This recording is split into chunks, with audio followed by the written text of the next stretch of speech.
दोस्तों आज हम लोग पढ़ेंगे संख्या पद्धति की।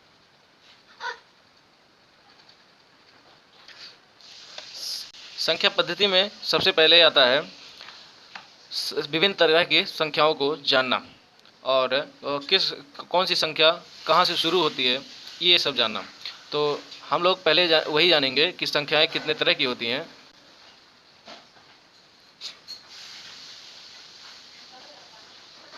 पहले तो 4 तरह की संख्याएं होती हैं। पहला, प्राकृतिक संख्याएं। प्राकृतिक संख्याएं वो संख्याएं होती हैं जिन्हें हम अपने उंगलियों पर गिन सकें। दूसरे नंबर पर आती हैं पूर्णांक, फिर आती है पूर्ण संख्याएं और फिर आखिरी में परिमेय संख्याएं। इन्हें अगर हम क्रम से समझें तो सबसे पहला क्रम होगा प्राकृतिक संख्या का, दूसरा पूर्ण संख्या, तीसरा पूर्णांक और चौथा परिमेय संख्या।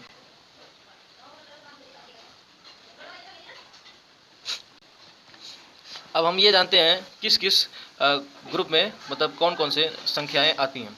प्राकृतिक संख्या शुरू होती है 1 से। मैंने बताया प्राकृतिक संख्या को हम दैनिक जीवन में गिन सकते हैं, अपनी उंगलियों पर भी गिन सकते हैं।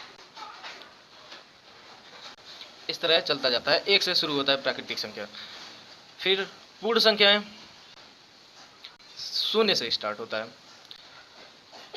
दोस्तों प्राकृतिक संख्या और पूर्ण संख्या में खाली 0 का अंतर है। पूर्ण संख्या 0 से शुरू होता है और प्राकृतिक संख्या 1 से, और 0 को हम गिन नहीं सकते, इसलिए ये प्राकृतिक संख्या में नहीं आता है।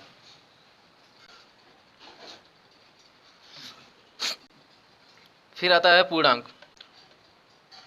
पूर्णांक -इन्फिनिटी से होते हुए आता है -3, -2, -1, 0, 1, 2, 3 और इसी तरह इन्फिनिटी तक जाता है। और फिर आता है परिमेय संख्या। परिमेय संख्या भी नेगेटिव से स्टार्ट होता है।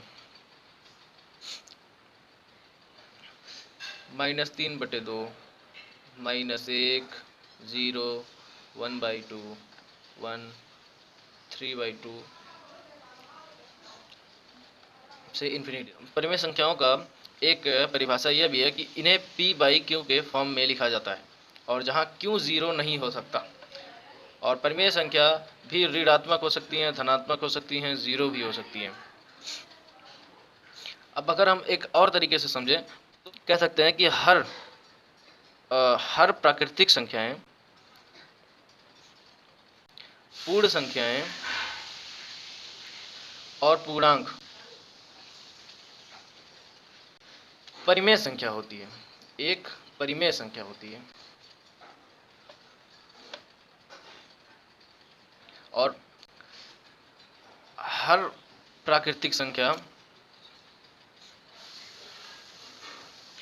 और पूर्ण संख्या एक पूर्णांक होती है।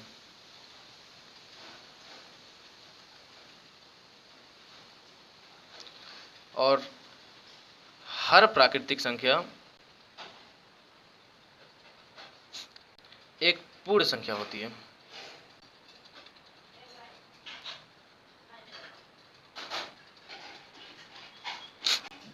मतलब कहने का मतलब कि हर प्राकृतिक संख्या एक पूर्ण संख्या होती है, हर प्राकृतिक और पूर्ण संख्या एक पूर्णांक होती है, हर प्राकृतिक संख्या, पूर्ण संख्या और पूर्णांक एक परिमेय संख्या होती है।